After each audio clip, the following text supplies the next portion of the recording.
बिस्मिल्लाहिर्रहमानिर्रहीम। अस्सलाम वालेकुम। आपको बताते चलें, अगर आप फ़्लाइट आपकी सऊदी अरब से पाकिस्तान की है, क्या आपको कोरोना का टेस्ट करवाना पड़ेगा, उसके बारे में आपको बताऊंगा।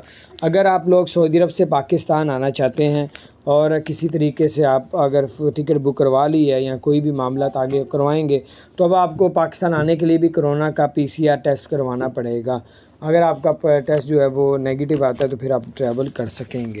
और इसके अलावा आपको बताते चलें कि अगर आप लोग सऊदी अरब जाना चाहते हैं तो आपको ये भी बताते चलूँ कि 20 मुल्कों में पाबंदी लगाई हुई है, 20 से बल्कि अब ज़्यादा हो गए हैं, उन पर पाबंदी लगी है, उनमें ना फ़्लाइट वहाँ से आ नहीं सकती।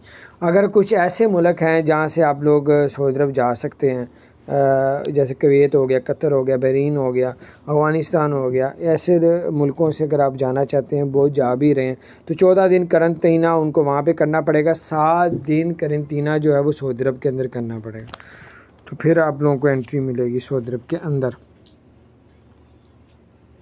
या उन्होंने अगर 2 वैक्सीन लगवाई हुई हैं तो तब भी उनको करंतना नहीं किया जाएगा। तो बहरहाल ये बड़ी ज़बरदस्त अपडेट थी, मैंने कहा आपके साथ शेयर करूं।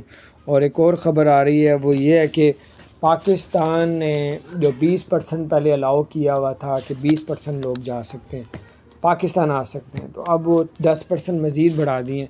अब 20 की बजाय 30% लोग पाकिस्तान फ़्लाइटें आ सकती हैं, फ़्लाइटों की बात कर रहा हूँ। तो बहरहाल ये अब ये कुछ अपडेट चेंज होती रहती हैं।